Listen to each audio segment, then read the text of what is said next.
My sister-in-law wants me to hand over my baby because she can't have children. Now she's saying I stole her child.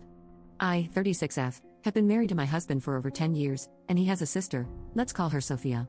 There has always been some jealousy and resentment from Sophia. She has consistently felt that I have the life she wanted, not necessarily with her brother, but in terms of marriage, family, job stability, etc. I have 3 kids, 10F, 8M, and 3 months F. She got married last year, and they decided to start trying for a baby. Unfortunately, she was told that she can't have children naturally. Understandably, she was devastated, and the family comforted her as best as we could. During a recent family dinner, in the middle of it, she said, "My name, I think it's really unfair that you got to have 3 kids, and I can't have any. Your baby is my last chance to raise a child, so I think you should give her to me during the week so I can create a motherly bond with her, and you can have her on weekends." It's not verbatim, there were pauses in between and responses. So after she said the first sentence, I looked at her like, "WTF did you just say?" Then looked at my husband, and he asked her what she's talking about. She ignored him and continued speaking directly to me. I didn't want to detail every aspect of the conversation.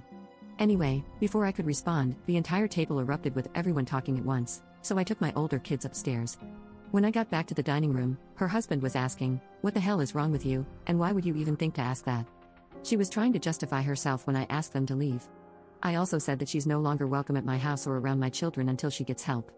She started screaming that I don't deserve my life or my children and that I stole her baby from her. Her husband and my mother-in-law kept apologizing and dragged her out of the house, still crying and screaming. Now, my kids want to know why their aunt wants to take the baby. Update 1. So, my sister-in-law has been admitted to a psychiatric facility. In the comments of my previous post, I mentioned that her husband was seeking counseling for them to deal with infertility prior to this incident. After the incident, he sought out a psychiatrist rather than a counselor, and they had their first session last week. I didn't get the specifics of what happened, but basically, she made some statements that the psychiatrist felt indicated she was a danger to others, specifically my baby and me, and she was placed under an involuntary hold. My brother-in-law has been nothing but apologetic throughout this entire ordeal, and he kept her away from us since the incident. Our mother-in-law was staying with them to keep an eye on my sister-in-law, and a couple things happened.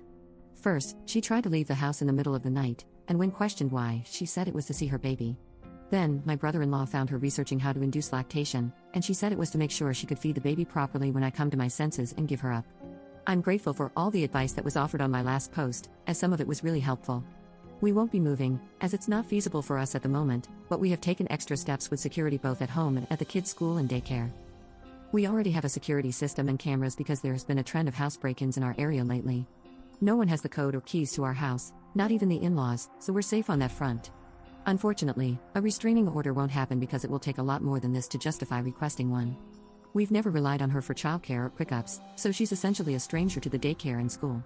This entire situation is taking a toll on the family, but my mother-in-law, father-in-law, and brother-in-law are taking care of Sophia, and my husband and I are focused on ensuring the safety of our immediate family and minimizing the effect on the kids as much as we can. Update 2. I've had a few messages asking how things are going, so I decided to update. I have not seen my sister-in-law since the incident happened, and I also blocked her on all of my socials. My in-laws have been amazing throughout this entire situation and are not sharing any information about our family with her. Unfortunately, she still remains fixated on my baby. She tried to find out where the daycare is and even threatened to hurt herself if my in-laws didn't tell her. This led to another stint in the psych ward.